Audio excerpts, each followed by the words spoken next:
God divinely approves of you. Following Jesus isn't supposed to make you popular. In Matthew 5 verse 11 it says, this is Jesus speaking, it says, God blesses you.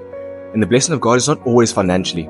The blessing of God is God's divine favor, His divine protection, and divine approval of you or something.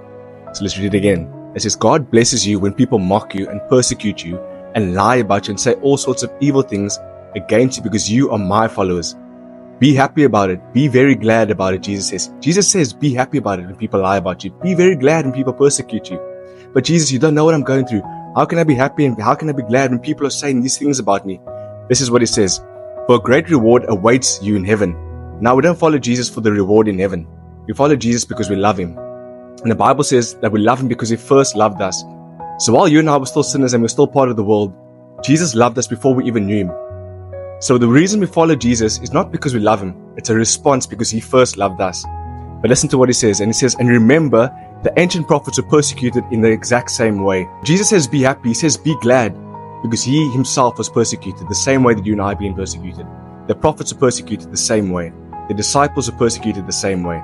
But be encouraged by this, because Jesus says, God blesses you.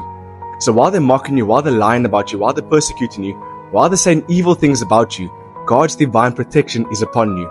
God's divine favor is upon you. And God divinely approves of you.